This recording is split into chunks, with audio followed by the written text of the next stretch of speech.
As the Florida State and ACC legal battle continues, I have a couple of questions I'd like to have answered, and I'm bringing on a guest to answer them. The first question, why did Florida State sign the grant of rights in the first place? And two, why did they wait so long to come out and file a lawsuit and try to get out of it? And I'm bringing on a legal expert to help answer those questions, and we're going to do that right after this word from my sponsor. Ladies and gentlemen, this episode is brought to you by Dutch Miller Automotive, where friends and family pricing means you get the best deal right up front on any new or pre-loved vehicle in stock every time.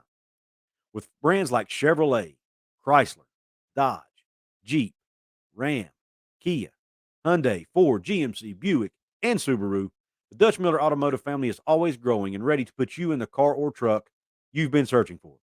Check out our inventory across West Virginia at DutchMillerAuto.com or come in today to the home of friends and family pricing, only at a Dutch Miller Automotive store near you. What is up? Welcome into another edition of Kuz's Corner. Come on in, make yourself at home, belly yourself up to the bar, and let me pour you out another shot of top shelf college football content. On tap at Kuz's Corner today, I have a special guest coming on to help me serve up the top shelf content. And he's a legal expert who's going to answer a few questions regarding the Florida State ACC situation, the legal battle that's going on as Florida State tries to get out of the ACC grant of rights agreement. And my special guest is Mr. Doug Rohan from Rohan Law. How you doing, Doug? Doing great, Justin. Thanks for having me on here. It's a pleasure to come on and answer some of your questions for you. Absolutely. Many of you may have seen Doug on previous shows like Double Fries No Slaw with TJ Pittenger, Big 12 Mafia Show, Garn and Old, and many others. So, Doug, thanks for also coming on Kuz's Corner here and to chat it up with me a little bit as well. It's my pleasure. Look, I'm a Florida State fan. I'm a homer, I'll admit it. But being an attorney, I really am intrigued by these issues. Right. And so I've wanted to adjust the material. I've wanted to understand it better.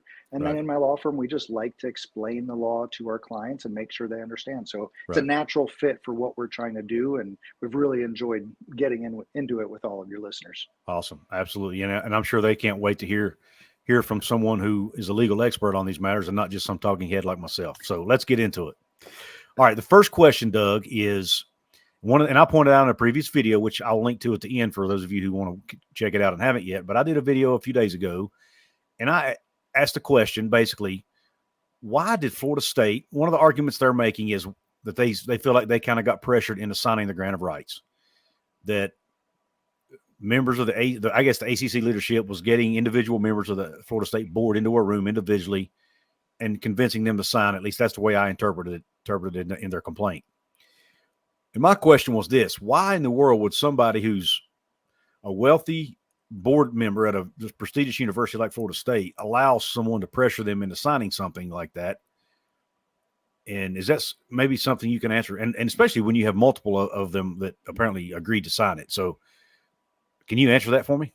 Well, first of all, it's a very legitimate question. I mean, we're talking about intelligent people, board members. You're supposed to be sophisticated. You're supposed to be taking on the responsibility of operating on behalf of a massive state university. So your question is a legitimate question, but there is also a legitimate answer.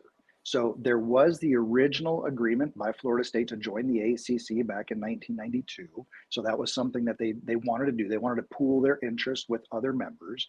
And after a nice 10-year run of winning the ACC championship almost every year, they felt like they were basically the daddies of the ACC in football, not in basketball. And that's one of the things that's coming back up now around is basketball conference versus football conference. But it really got down to this idea of the initial grant of rights when Maryland left.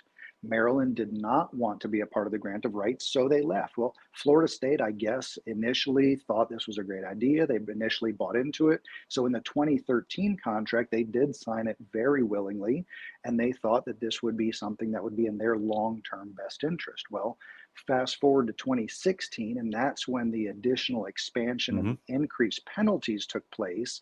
And there was a 4-day delay between when everybody else signed it and when Florida State signed it. So there were clearly conversations that were taking place.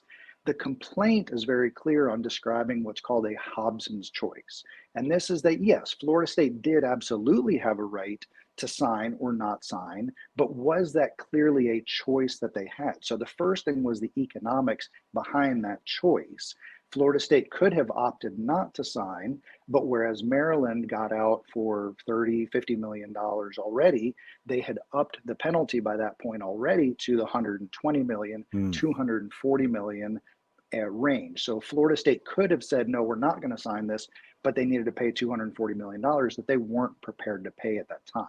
So that's why they got forced into this situation, because they really didn't have an alternative. They were a captive audience. They were probably spent some time talking with their lawyers. How can we get out of this now? And the bottom line back then was, you're right, you really can't get out of this. So they did sign, they did put their pen to the contract, and they were just hoping it wouldn't get as bad as they thought it might get. In that, when they signed that, were they under the impression, and I talked about this in my video as well, but were they under the impression, and were they given the impression by ACC leadership at that point that they had to sign this grant of rights extension in order to get the ACC network? Was that something that was relayed to them and the other members? That's exactly the last and fifth portion of the amended complaint. They specifically said Swofford feigns an ultimatum from ESPN. What they're saying point blank is Swofford lied to us. Swofford told us that we had to sign this in order to get the ACC network. And now that we're doing some investigation and doing some digging and asking around, it appears that there was no ultimatum from ESPN. So I love the terms of art that lawyers use, and they try to be all, reasonable and rational. Oftentimes in their litigation, what they say is different from what actually gets filed. But this is as close as you can get to filing a piece of paper saying we were lied to. It's very fascinating. Yeah, right. Interesting. Before we get any further, I forgot to give you an opportunity to plug your business and let people know where to reach out to you and interact with you on social media as well, if you want to do that. I appreciate that. Well, we've been doing mostly recently is Twitter and our followers and engagement has been with people who are interested about finding out more about this ACC litigation. So you see the address up above, Rohan Law PC.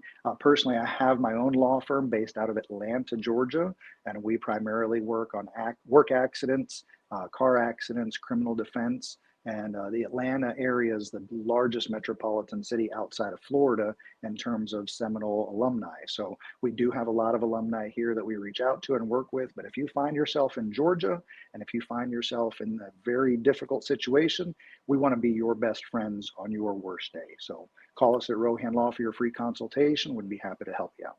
Awesome. And surprisingly, I do have quite a few listeners in the Atlanta area, more so than you'd think, being a West Virginia guy.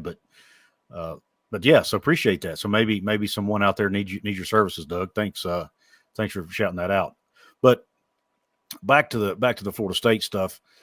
The other question I had was the part about why did they wait so long? I mean, it seems to me like, based on stuff I've read and seen and heard through social media and whatnot, and talking to other creators and stuff like that Florida State seems to have been unhappy about this for a while now, or they kind of feel like they got duped, before now. They kind of had that feeling like maybe we made a mistake. Why are they waiting till now, till 2023, or I guess, late 2023, before they actually file a lawsuit? That's another great question. Again, these are legitimate curiosities, and there is also a legitimate answer to this as well. You recall that when they signed the deal in 2016, they thought that the ESPN deal might be bad. They thought that the ESPN deal might not be keeping up with the economics of the situation. It was the very next year when the Pac-12 signed their mega $255 million contract with ESPN. So it took less than 12 months for them to realize, oh my gosh, our worst case fear was realized. This really was a bargain basement contract that ACC gave ESPN. So that's when the frustrations began, or at least showed themselves. However, what you have to do is look at our tree for our athletic directors. And at the time we had Stan Wilcox. Some of the people might recognize that name with the NCAA Enforcement Division now, but Stan Wilcox was our president or athletic director in 2018. Fast forward to 2019, this is when Jimbo is leaving, and we're dealing with the coaching search of Willie Taggart. We then get Willie Taggart on board, and that never really gets off the ground. So we're getting into 2019, 2020. We have COVID. We bring Mike Norvell in. There really is only so many fronts to the war that you can fight. Mm-hmm. So that 2016, 2017, 2018, 2019, 2020, there was just always something more important than dealing with this contract and with this issue. Gotcha. Now we get Mike Norvell on. He gets through his 3-5 season. He gets to his, rough start of 4 losses and turns it around. Gets to a 10-win season. Now gets an undefeated 13-win season before the bowl game. And there is some impetus to, okay, we've gotten the train back on the tracks. We're chewing down the rail at full speed. Now what are we going to do about keeping this momentum and taking this brand from a crushed and crumbled 2017 team after Jimbo left back to where Bobby had this and back to where we were a dynasty in the 90s. Mm-hmm. That's what they want to do, and that's what they want to achieve. And what they're looking at is the numbers of the ACC contract will make it such that Florida State gets $30 million less in sports than Vanderbilt.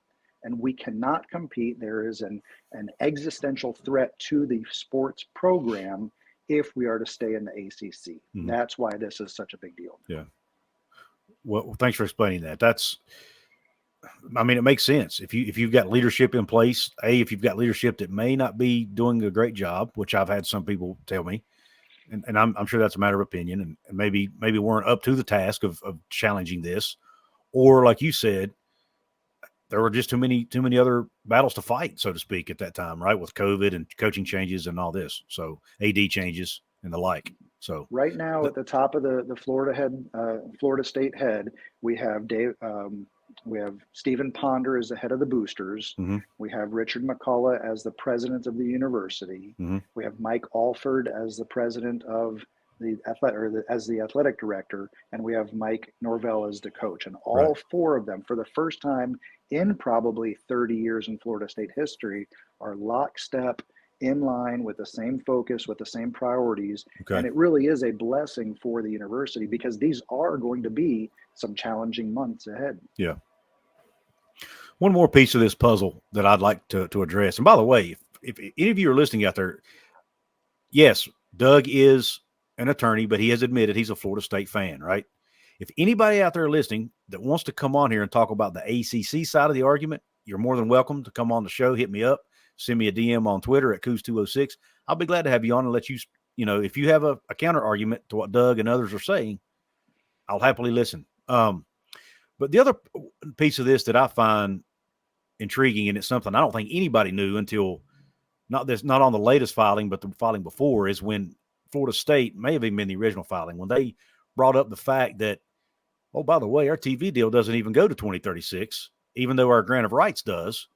Our ESPN has the option of pulling the plug on our TV deal after 2025, or 2027, but they have to make the decision by 2025. You're right. Perfect. So with that being said, and you being an attorney, in your mind, is that last 9 years of that grant of rights even enforceable if there's no television contract to attach it to?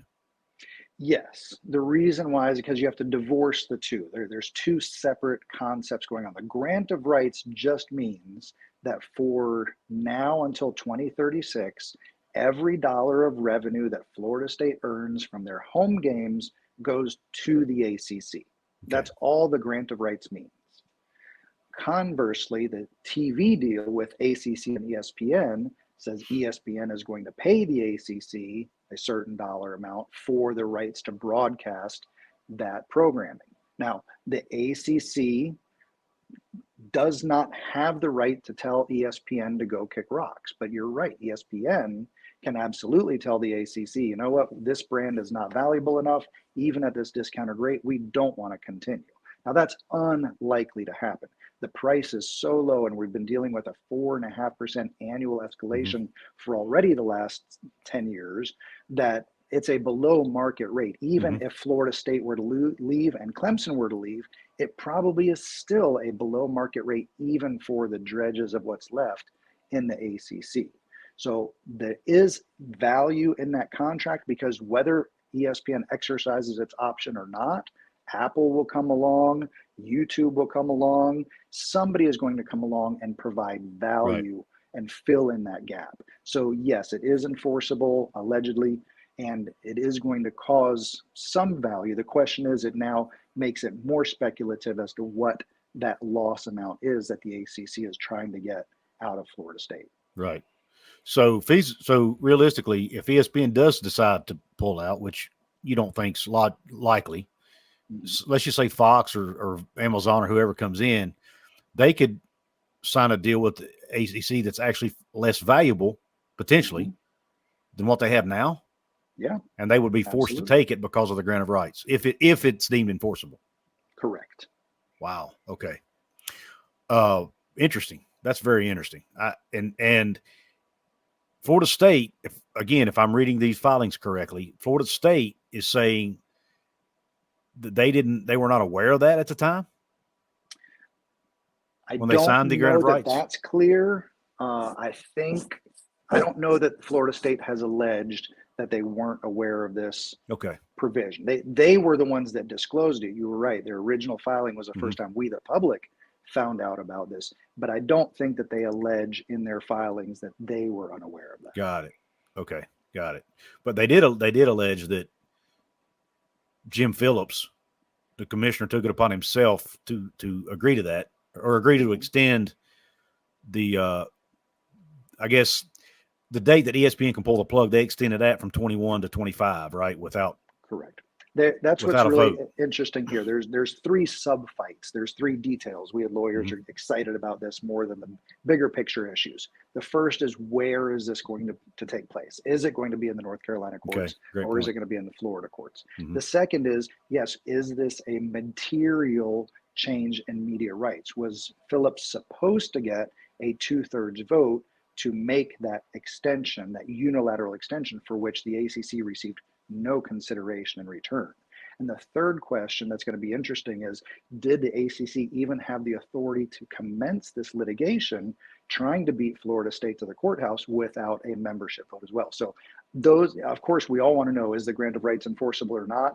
But the subtext of those three bottom issues are really what's going to be the basis for the fight and what happens going forward. Makes sense. Great. Thank you for clearing that up, because those are details I had read. But like you said, sometimes folks like myself and I think the general population, we tend to focus on the bigger picture stuff. But when you're dealing with legal issues, it's those little tiny details that can make a difference in a case, right? Whether a case is, which side wins, or whether it goes to settlement or whatever. Speaking of settlement, do you think, my opinion is that these two sides will eventually settle on this, and Florida State will leave the league for a lower number than what that 572 or whatever is out there? In your opinion as an attorney, do you see that as the most logical ending to this, or do you think the ACC is going to dig their heels in? I am not in the room. I'm not talking to any of the attorneys that are involved. I have no inside knowledge. Right. But what I will say is that 98% of cases get resolved by some agreement. It's the only time you can split the baby. If this matter goes to trial, the judge only has the power to agree that there is a grant of rights or agree there isn't a grant of rights. So nobody, first off, wants to spend 2 years litigating that issue. Nobody wants to go through all the discovery and depositions that are going to be necessary. It's going to be a very uncomfortable deposition between Chad Swafford and John Swafford about this Raycom deal and what was going on back then. So it is very likely to result in a settlement, and the timing is questionable and the amount is questionable. If I had my crystal ball, if I'm giving my prognostication, I'd put this out there publicly, so I'm not changing my word. But August 15th is an important date, because that's the deadline before which you need to give notice that you're leaving if you just want to play one more season. So what I suspect is the ACC and Florida State are going to come to an agreement on the terms. I'm putting the number somewhere in the 120 to 150 million. It's going to be something more than just the buyout, but not a whole lot more. So about $150 million. And I think the announcement's going to be sometime right after August 15th, maybe August 16th or 17th, so that the ACC can keep Florida State for 2 seasons, the 24 season and the 25 season. Interesting. All right. One more question, Doug, and then I'll let you go. The private equity piece of this thing, I find interesting. I know that's separate. It's a separate issue from the court case, but there's been in the news that Florida State is talking with private equity firms. What do you think? And maybe maybe it's just an opinion. And I know attorneys don't like to speculate. I understand that, but As far as the private attorneys love to speculate. But as far as the private equity piece, what do you think Florida State's ultimate goal is with private equity? Is it to help them buy their way out of the league if there is a buyout? Do you think it's I've even had people think, well, they're going independent, all kinds of crazy stuff. Mm-hmm. What do you think at the end of the day is the ultimate goal for bringing private equity in?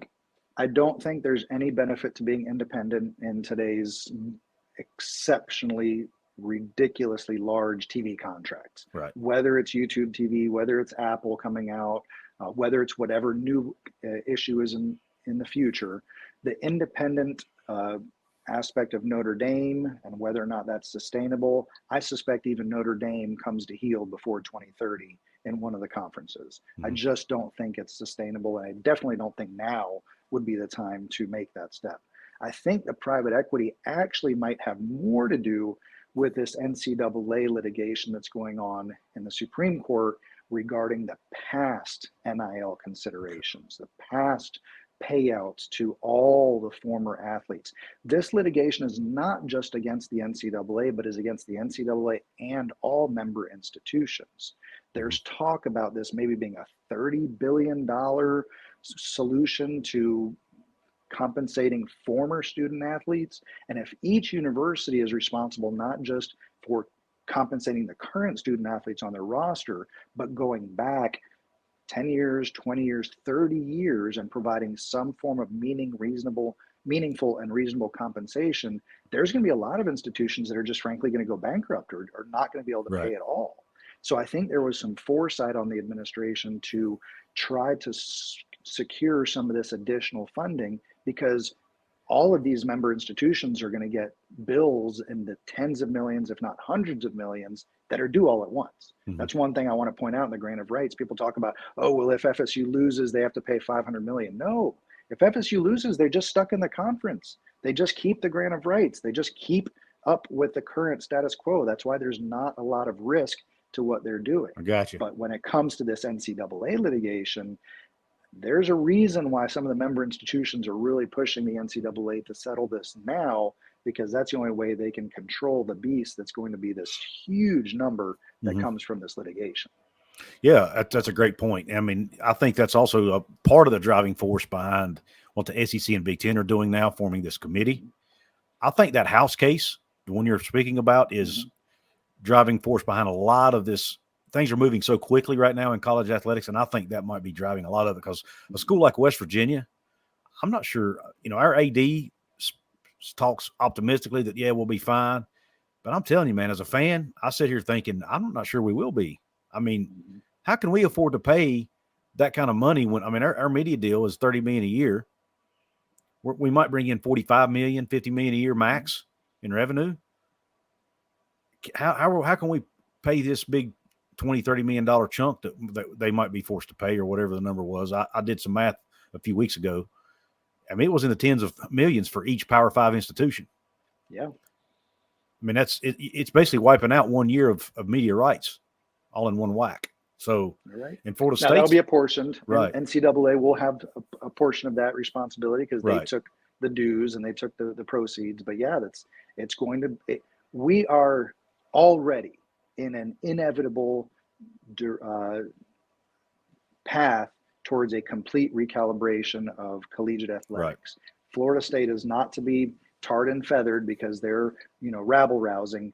Whether Florida State has this little lawsuit against the ACC or not, sea change is coming. Absolutely. We are not, in 2030, we're not going to recognize what 2024 college football season looked like. Absolutely. It's definitely the winds are changing for sure. Doug, one more time, man, let everyone know where to find you, your work, and where you can help these fine folks out.